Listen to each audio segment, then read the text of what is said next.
The War Room, a political symposium, if you will.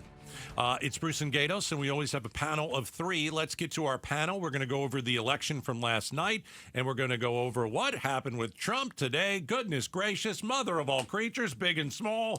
Just hold on for a second. Emily Ryan is here, political consultant, Copper State Consulting. Nice to see you again. Good to be here. Let's see. We've got Gayle Bass, TV personality. Gayle, how are you? I got off the strange, not the stage, to come here. I'll explain that later. Tony Cani is here, former Arizona Deputy Director, Biden for President. Hello, Tony. Hello. Okay. So, where do you want to start? I want to start with what happened with Trump today. And some of you have heard it and some of you have not. Trump was in Chicago at the National Association of Black Journalists Convention. He accepted the invitation and he went and did an interview. And on stage, he's with 3 African-American journalists. It did not go well. It was quite the train wreck. Again, you say that, but there's plenty of people who thought it was amazing. I haven't heard Trump that quite yet. It was contentious right out of the gate. That it was. There was sparring going back and forth. But let's play the clip that everybody's talking about, okay? Well, Trump treated it like a debate. It was an interview. I think Trump treats he kept everything debating like a debate. Moderators. Yeah. How do you want to? What was the question? He was asking about. He was asked about DEI, and the question was, what do you say, or how do you react to Republicans calling Vice President Harris a DEI hire? And here's how that went. I didn't know she was black until a number of years ago when she happened to turn black, and now she wants. Okay, all right. Let's play that again. So, I didn't know she was black until a number of years ago when she happened to turn black, and now she wants to be known as black. So I don't know, is she Indian or is she black? She is always identified as a black woman. She went to a historically black college. I respect either one, but she obviously doesn't, because she was Indian all the way, and then all of a sudden she made a turn and she became a black person. Just to be clear, sir, do you believe that she is... somebody should look into that too when you ask, continue in a very hostile, nasty tone. It's a direct question, sir. Do you believe that Vice President Kamala Harris is a DEI hire, as some Republicans really don't have said? know. I mean, I really don't know. Could be. I don't know where else to go, but let's just go around the table because that's something else right there. How do I get that on a shirt that people know? I mean, because you look at me and I'm clearly a black person. Like, how did he say black? It's the way he said it. That it's like just, China. Yeah, if he thought he was going to get a different reception, if his crew, if his team, and, you guys know this. If you know that you were going to the NABJ, you know what kind of audience you're going to get. Hello? And I would have never let him go. I wouldn't have let him do it. You wouldn't have let him do it? No, if I wanted him to get elected. Yeah, that's a good but don't point. you give him credit for going? I give him credit But for going how are to you the not Lions prepared and understand they're probably going to ask you questions? Yes, that's why. Wait, Not because they're black people. It's because you know how he doesn't prepare. He was prepared. That was a prepared answer. That was the plan. The thing you should know about the way the Trump-Vance campaign is going is if you go on far right-wing social media and you see what's getting the most clicks, most likes, that's what they're going to say. That's how they're deciding the way that they want to control and run this country. Cat ladies. Yeah, they're taking the energy out of the room because they had the energy after the convention, and then Biden was like, I bow out, that everything was Kamala 100%, and everybody was like, wait a minute, that's not who we were running against. She took the energy out of the room for the Republicans. So now he's like, well, I'll go talk to the NABJ because you know what? We're talking about him right now. There's a couple issues for Trump. He doesn't have anyone telling him the truth and advising him. He's not advisable. He's not coachable. So he's not taking advice and coaching. He's going in and handling things. For years, I have given him way too much credit thinking he's trying to whip up his own base by pronouncing black weird and saying these... He pronounces Kamala Harris's name wrong. Intentionally wrong. Yeah. And I thought he's doing this to whip up a certain wing of the party. I actually think today he thought that he could accuse Kamala Harris of being racially opportunist and that he was actually going to win over black voters that would say, oh, she's using us. She doesn't identify as... I think he actually thought that he's that much of a master manipulator that he would get away with that. Well, I mean, for the past couple of days, this has been a thing that they've been saying on far right-wing social media. Like, picked it up. This came from somewhere, is what you're saying. And he said it. So like, and maybe it came from them. I don't know. But like, that's the thing is that this very tiny fringe minority of an already very conservative Republican Party can say crazy stuff online. If it gets enough likes, all of a sudden, the guy who wants to be president of the United States is saying it to a room full of people. All right. It's reckless and dangerous. We're inside the war room. Emily Ryan, Gayle Bass, Tony Cani. Like, I get tired of saying this. Like, is it shocking? I don't know anymore. I mean, he's been doing this stuff since 2015. We're all kind of numb to it, which isn't a very good thing. Should this anger us? Yeah, I think so. I think anyone that he's trying to pander to, I think J.D. Vance and his childless cat lady comments, I think he's trying to play to mothers. And I think he's so stupid that he thinks women who have given birth are going to be like, yeah, cat ladies, and vote They're for the him. ones that we're the ones. Well, I'm a dog lady. I'm a Schnauzer lady. But we're the ones, pit bulls for me. We're the ones who watch your kids when you want to go on a trip and you want somebody responsible who hasn't been arrested, who hasn't been doing drugs. I'm the one you call. Right. I'm the one. Yes, ma'am. And I got people, and you know what? I used that. I was like, heck. My boyfriend's daughters need people to fill out a thing. I bought cookies and everything else from you because I don't have any kids. So you think I got all this dispensable money? So are we? Maybe we're not digging deep enough. Do we need to dig into is he a racist? Because I don't think Trump's a racist. I think he said stuff that's racist. I know that sounds weird. I'm not a racist. But I just say hold on, racist Let me things. finish. It comes from ignorance. Okay, I think what Yeah. you're saying is, and I think this is something that's hard to parse, but he's the kind of person who will shake Tim Scott's hand. He shake that woman's hand. Okay. He knows Harris Faulkner. Harris Faulkner was talking about how I spent the day with She you. was the with day. Fox News. Yes, She's yes. African She was American. on the panel. So it's not like he wouldn't say you can't come in the front door, which there are people like that in that party. However, the thing is that he is ignorant when he starts talking about matters of race. Just like you've got that uncle who you're afraid if I show up, uncle's going to say something. I have friends who are living terror at holiday parties because they think their uncle's going to say something to me that's crazy, which they have. Right. But, I don't count that against my friend. It's like that person, it's just that he doesn't know what to do because when people meet other people that they're not used to being around, they get awkward and uncomfortable. Okay. But he's on the presidential stage. Sure. You Right. can't be like that. We need a president who can handle situations where he's around people that aren't exactly Well. like him. And Gayle's being generous. It may not be malicious, but it's still racist. So Tony, don't we have to separate what's in his heart, which we really don't know, and what actual policies he's created to, marginalize people of color? I think we can take all of this at once. I don't think when you are an elected official or you're a politician, especially you're the president, what you say really matters. It matters to people. It impacts people's lives. Young people hear it and they think that this is some sort of a value statement about who they are or who they should be friends with. You have a responsibility when you are somebody with that high profile to think before you talk. I mean, shoot, But why is he going to start doing that now? But we've been hearing for weeks. I mean, that he's a new person. It's the new Donald Trump. Right. This is the new version. Yeah. This is Kinder, the gentler. upgraded version that's kinder and gentler. That is, if my Republican friends who swallow a lot of the things that he says because they have whatever reason, it's just getting harder and harder for them. It's getting tougher and tougher. And those are the types of people that we were able to peel off in Arizona in 2020 to help us win by just 10,000 votes. And he is doing everything he can to try and convince people who might not be willing to vote for Kamala that either they should stay home, not vote for the top of the ticket, or that maybe they need to do something and make a statement for Kamala. Let me play one other clip. I got treated so rudely as this woman treated me. Oh, my goodness. The one who said, "Oh my goodness," is Miss Faulkner, who's on Fox News and is very conservative, by the way. Yeah. Just to put that out.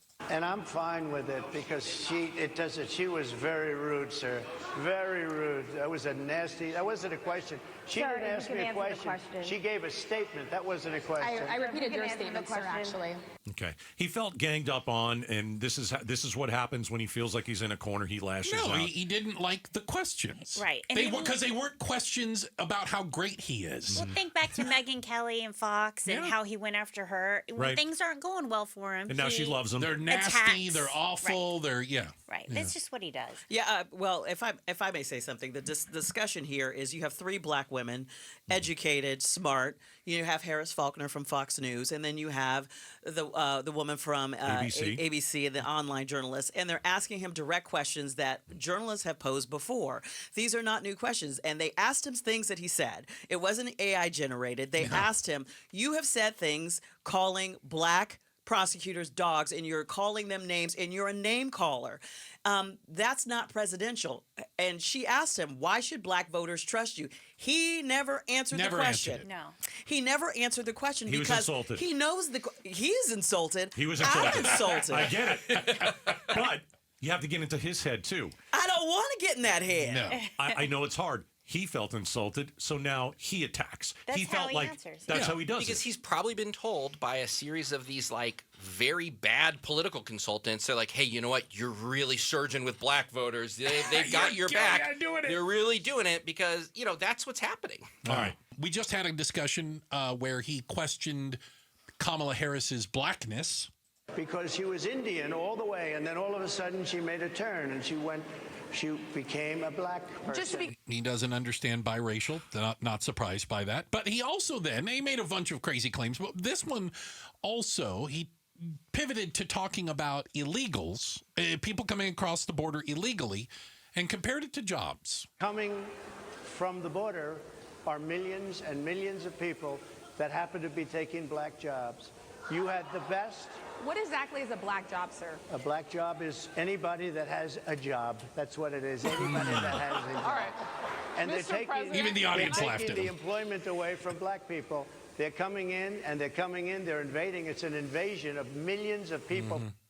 So That was me laughing because I don't like it's a job that anyone. What was it? What did he say? It's a job that anyone has. It's a job. He said a black job is a job, It's a job. Okay, basically. got it. All right. Wow. Okay. So, if I understand correctly, the way he talks about people who come across the border, rapists and criminals and not sending their best, these are people coming here with low skills. They're doing low wage jobs. They're doing entry level jobs, right?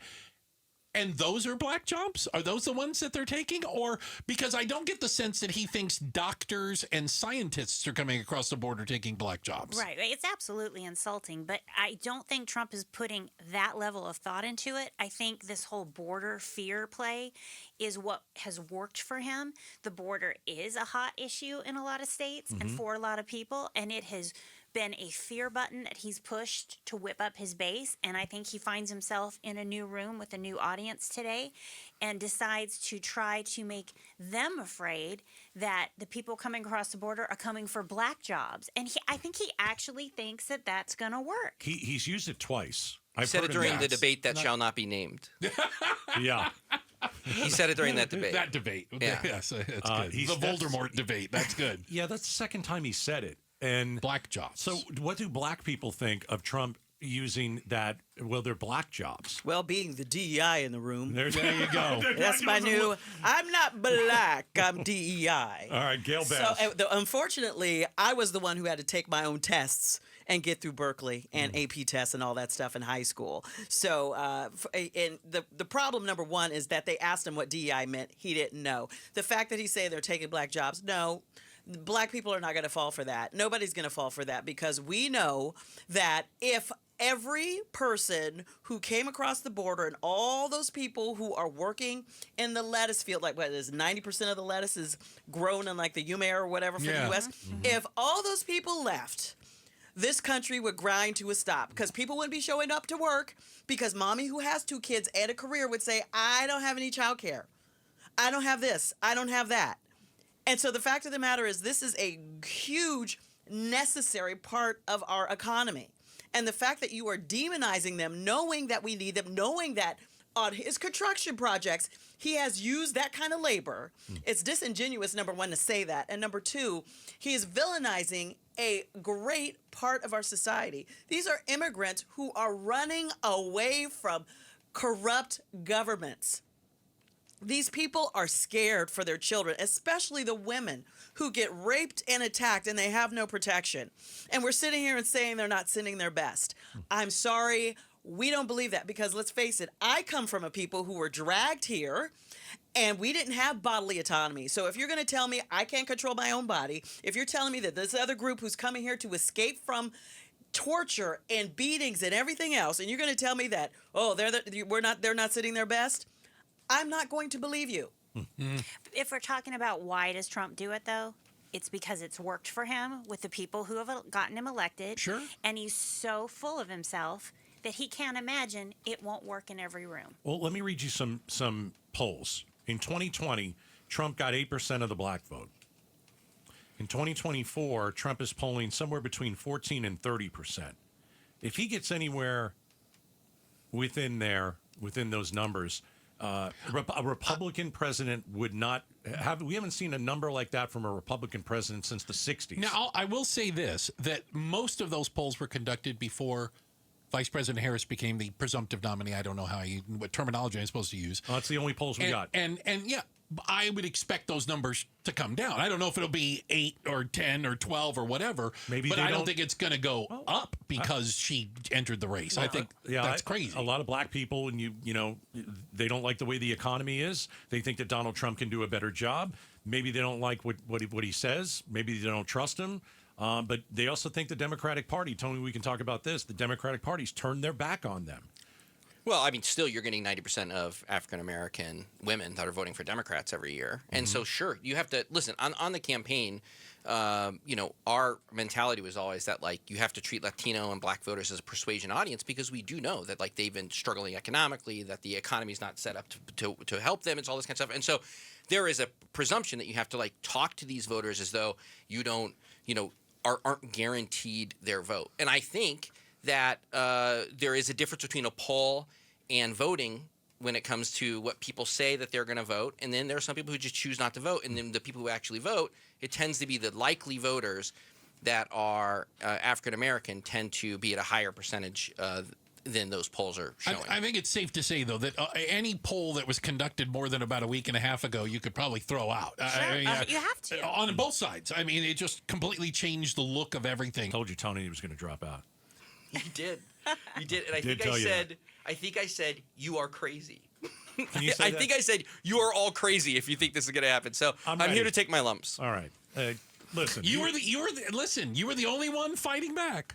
It's true. This is true. The rest of us were on the there's no way. It's a long time ago, everybody. So like 2 long weeks, ago. Yeah, but there were people who were saying, you know, you could prop Joe Biden up in a chair and he could be drooling. I'm still going to vote for him. Goodness. So there was that crowd. There is that. All right, so let's go into what happened last night. Let's start in really the big race. It was Kari Lake beating Pinal County Sheriff Mark Lamb. I think it was about 55 to 39%. It's about the last one I saw. 97% of the votes in. So, I mean, listen, I think Kari Lake certainly has a chance to beat Ruben Gallego. I think it's going to be closer than a lot of people think. I still don't know how Arizona's going to go. I saw a poll yesterday, Kamala Harris +2. I'm not sure I buy that. 55%. Kari Lake. Is that not a good showing, or is it a good? It's not a good showing. Why not? Because Mark Lamb does not have the Kari Lake name ID, and she has cashed in everything she can on that, and she can't win over a single new voter. No one's going to buy anything she puts out there. And this is a Republican primary, and Mark Lamb got almost 40% of the vote. That's huge. He spent 4 or 5 times less than her. Yeah, it's 1/4 of what she spent. Huge. And Donald Trump is now fighting for his life. So he's not going to be parading his little darling, who got a little out of control and started audio taping Jeff DeWitt, and when it was probably is that what hurt her? It was probably the Trump camp offering her something to get her out of that race. I don't think he ever wanted her in the race. Really? That's DeWitt was a Trump speculation, guy. but I don't think they wanted her for him. because she's a liability. And at that point, he was thinking he had to moderate a little bit, and she will not moderate. I don't think this is super surprising in the sense that most of the polling that's like favorable numbers have shown that there is a decent percentage of Republican voters that just don't like her. It doesn't mean they won't vote for her. It doesn't mean that now that she's the nominee, they won't come home. But they just don't like her. I think that voters have gotten exhausted with the sort of shtick, the thing that she does over Election and over denialism again. and all and that it's so stuff. hard for her to pivot, first of all, because she's addicted to the applause she gets from the far-right folks, but also because after she lost, she went on every single crazy right-wing internet show. The number of videos that we have of her saying insane things is very high, and we're not going to let her get away So I with have it. a question about that, and I've heard this term before, and I'm sure that you political nerds play with a lot more than I do. That she has a low ceiling. Yeah. Like she gets to a certain number in a general election. It's in the low 40s, mid 40s, and just can't go any higher than that. That's it. Part of it's because she has 100% name ID. Everybody knows who she is. Yeah, but let's talk about the damage she did to herself with the John McCain thing and then trying to backpedal and say, I was joking. No. Nobody believes that. And especially people in the party don't believe that. You Well, cannot the whole make video, too, is wild because she said even worse things. It's like you cannot make fun of John McCain like that. That's just unacceptable behavior out of a president and out of somebody from his home state. So 30 seconds. How does she win the race against Gallego? What does she have to do? She has to hope that people go unbelievably negative against him and that she maybe can disappear for a while and not talk. I mean, honestly... Is that like the same as Trump, you would say? Well, I mean, I think that Trump is performing better than she is. And so, like, I think there's some folks who might go to him. But you know, I think she's in it. Her only chance is low turnout and only right-wing It's gonna be- MAGA it's people gonna be turning out and close. voting. Her only hope is suppressing votes. Yeah, I think If that's Trump right. wins Arizona, does Lake win Arizona? No. I don't think that that's a guarantee, no. All right. I got a text. As a Republican, I'll be skipping the Senate box on my ticket. I think a lot Really? of... But see, the thing is like, I hate the fact that Republicans feel like they need to skip. Like, a former president did not vote for Trump last time. He didn't vote. What does that tell you? Well, I think that it also, like, a lesson here about this is that if people wouldn't have been afraid in the Republican Party of taking on Carrie Lake, which is a thing, she probably would have lost this primary if there was investment. But what happened was everybody got scared, they cowered, and that is the story of the MAGA Republicans in Arizona, is that there are these reasonable Republicans who have not stood up. They've allowed this to happen. In fact, early on, many of them were funding, like Wendy Rogers and things like this. Now this is the party that they bought. I think Karen Robeson Taylor might be governor if that also happened. 100%. So yesterday's primary, I don't know if there were any huge surprises, if that's a nice way to put it. There were some competitive races that, you know, I don't think anybody knew exactly who was going to win. But a lot of folks, and I even saw like the national media pick this up, the county recorder race. I can't imagine, I'm going to say like CNN or somebody, I can't imagine there was a lot of county recorder races they were following around the country. But this was one of them. And Stephen Risher, our current county recorder, lost in the Republican primary. And you know what? He had bipartisan support. Of course he Oh, did. yeah, for sure. Yeah, because he was just like, I'm here to count the votes, all this crazy stuff. He sued Carrie Lake. I mean, it got to the point where I thought, who thought the big kids in the room would be the county board of supervisors? Seriously. And the Maricopa, because I remember Helen Purcell was the long county time. recorder for years. Forever. And I just thought, I'm glad that she's not here for this because she deserves better. Can we And go she over does. what the county recorder does? I think that's They important. count the votes. They're in charge. They're in charge of counting the county votes. Right. And it's an important position. Maybe some They people also don't- like take campaign finance reports. They also Yes. do a lot of documentation and like all the, you know, like house seats, all that kind of stuff. It's an important position in a very big county. So Justin Heap won over Stephen Richer. Who's Justin Heap? Great question. Uh-huh. I mean, not a lot of people know. I mean, State I'll tell you, legislator. He's a state legislator who was handpicked by the guys at Turning Point and the chair of the Freedom Caucus to run. Yeah. He filed false campaign finance reports when he was running for his previous office. I don't even know if he filed a report for this one. He's someone who in committee has previously said that he believes that the legislature should take away the votes that Arizonans cast for senator and that the legislature should be the ones that are deciding who our United States senators are. He has a long history. That was a bill, right? That was actually just a thing he said. Okay. Like, It got attention. because like it's just a belief. Because I'm not going to go off on that. But like, there's a lot of these things that he believes. He is somebody who's not just an election denier. He's a puppet of the absolute most extreme anti-democratic people in the state. It's a concern to have somebody who thinks the last election was quote unquote stolen in some way, shape, or form, and who has routinely talked about conspiracy theories in reference to the election that aren't true, is now in charge of the election. Well, potentially in charge of the election. Sure, and he can't change election procedures on his own, but what he does have now is a platform and a microphone nationally to levy that criticism going forward if elections don't turn out the way he wants. And I will just say this is Stephen Richer lost in this Republican primary. If we go to Tony's theory that he's handpicked by Turning Point, if ever there was an argument for make elections fair and getting rid of that primary, so this choice is or a great example. So from what I understand, because I don't know a lot about him, he stopped short of saying the 2020 and 2022 elections were stolen. So he hasn't said they were stolen. Yeah, he won't say the words. What about this one? What about this one? What about the one he just won? It was great. It was perfect. I'm sure it was great. I mean, but the thing is, his entire operation was run by the Charlie Kirks of Arizona. Like, so he's a Project 2025 guy. Yeah, 100%. He is. I think that a lot of Democrats were hoping that Richer would win. And so as a result, the Democratic candidate is getting a little bit of a late start, but there's been a surge of enthusiasm for him today. I was chatting with him today. A large number of small dollar donations, a tremendous amount of attention. What's his name? His name is Tim Stringham. He's a veteran. He's a lawyer. He's a really smart guy. And I think that we have a chance to knock this Heap guy out because he is an inexperienced candidate. He's a bit of an empty suit. He's someone that's easily triggered.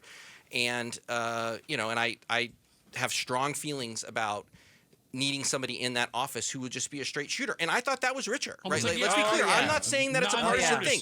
Because the thing that Stephen Richer did is that he was an advocate. He went on TV during that audit. He went and he defended these things. Even though when he ran, he believed some of these conspiracy theories. But he got in there, he did the research, he found out that wasn't the case, and he defended the people that worked for him. He defended the human beings that were getting these death threats. That's not something he would do. We got 30 seconds. Abe Hamadeh over Masters. That seems like a done deal. Yeah. Any surprise?